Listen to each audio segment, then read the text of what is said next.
Hi there, I'm Mike Gales for Everlast Nutrition, and in this video I wanted to go over some simple running tips for beginners. Now I know most people are like, I really don't need tips on how to run, to which I always answer, well, why are you not doing it then? And so to keep everything copacetic, let's just go over a few things. Also, these tips are directed to those who run outside. Now I prefer to run outdoors when I can, because I have the opportunity to get some fresh air. And secondly, because I get a better workout than running on the treadmill. Because when you're on the treadmill, all you need to do is lift up your legs, and the mat continues to move underneath you. Whereas when you're running outside, you need to actually use your muscles to propel yourself forward, and that does make a bit of a difference. Also, I find personally that I'm more inclined to finish a workout that I started when I run outdoors. Whereas on the treadmill, it's easy just to click the stop button and hop off if you get distracted. So let's take a look at tip number 1. Make sure that you're comfortable. So you want to wear clothing that you can easily move in. Now there's no need to wear your Sunday best, it's not a fashion show. You're going outside to sweat, so just make sure you wear something that's comfortable. You also want to make sure that you have a comfortable pair of running shoes, and that they fit you correctly. There's no point running in high heels or clogs that are going to give you a ton of blisters because you're never going to want to run again. Also make sure that you're dressed and prepared for the weather. You don't want to be freezing if it's cold outside, and you also don't want to be running naked in direct sunlight on a 100-degree day. So just make sure that you're dressed appropriately for the weather conditions, and you might want to use sunscreen if the sun's going to be strong.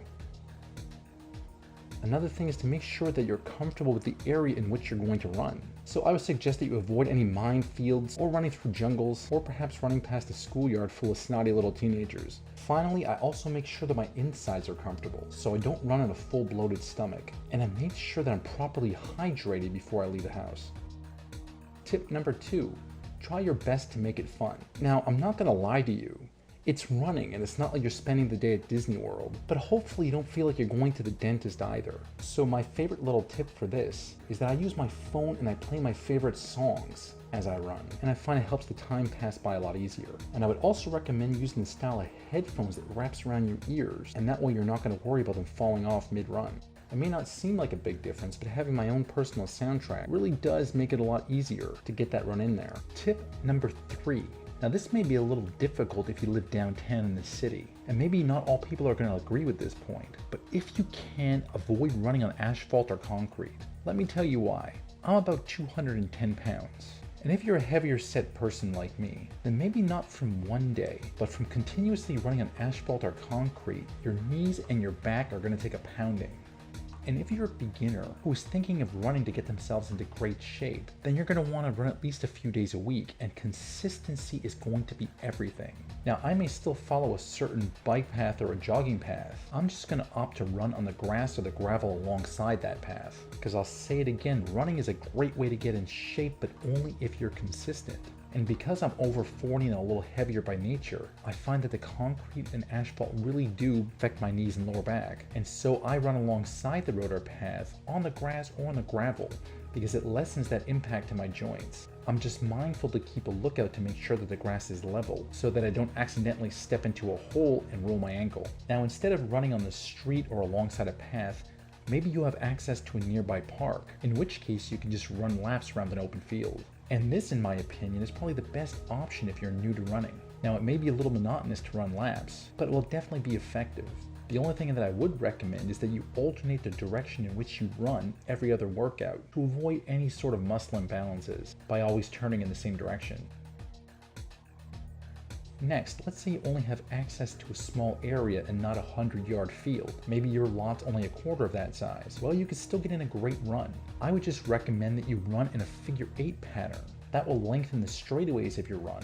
And because the figure 8 pattern will have you turning in different directions, you could also avoid any muscle imbalances as well. Tip number 4. And if you're new to running, let's review your technique. First, try not to smash your feet down into the ground, because running like you're Frankenstein, boom, boom, boom, boom, is really going to stress your knees and your ankles, and you're going to want to avoid that. And once you get used to running and you're looking to up your speed, well, that usually equates to your stride length multiplied by the frequency. But you're not looking to break any Olympic records here as you go on your run. So you're not looking to overexpand your stride, because by having your leg outstretched in front of you, you're increasing the risk of pulling a muscle or a knee injury. So instead, look to increase the frequency of your steps. So basically, if you're looking to increase your speed, you're going to want to increase your frequency but maintain your current stride length. You also don't want to lean too far forward, as this is going to also stress your lower back. Remember that the key to being successful will be to remain consistent, and as such you always want to avoid those imbalances and injuries. You also don't want to run leaning too far backward either. What you want to do is keep your torso upright with your legs evenly spaced and directly below you. You also don't want to run with your arms outstretched down by your side, so try and keep your elbows bent and try to be comfortable. Now, if you're looking to increase the pace of your run, then the arms do play a factor, but don't focus on swinging them out in front of you. Instead, maybe try this. With your arms bent, focus on the backward swing of your elbow. By focusing on that backward swing of your elbow, it's going to get to a certain point that will trigger a stretch reflex from your chest, and that will help propel your arms forward. I know it sounds counterintuitive, but try it. Finally, there's a lot of debate out there over how your foot should actually strike the ground. Should it be on the forefoot or the heel or whatnot? I personally like to use the heel to toe method, but that's just me. I find that if I ease my strike from my heel to toe along the ground, it just seems to be better for my heavier frame. Tip number 5, don't run for too long. Now, most beginners tend to get overzealous and they plan on going for an hour-long run their first time out. But the best advice that you're ever going to get is to just get into the habit of actually going for a run. So maybe in the beginning, just shoot for 10 to 15 minutes and try and keep that up consistently a few times a week for the first month. Basically, in the beginning, just develop the good habit of actually getting out there for a run.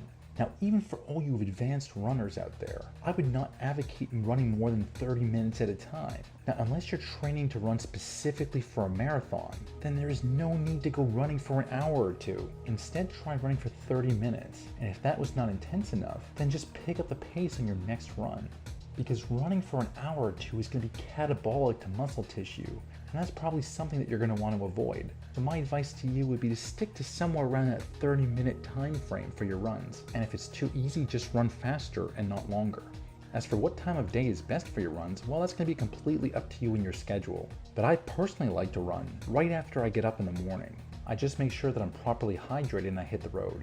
This way I get my run in there, and then I can come home and shower, and then go about the rest of my day. And then finally, I just want to say that when you're running outdoors, just remember to relax and breathe and enjoy as best you can. And be proud of yourself, because you're getting out there and you're putting in the effort to get yourself in great shape. And so kudos to you. Now, this has been Mike Gales for Everlast Nutrition, and if you like these videos, then please click below to like or subscribe, as we're constantly posting out great tips and new ideas that are meant to get you into the absolute greatest shape possible.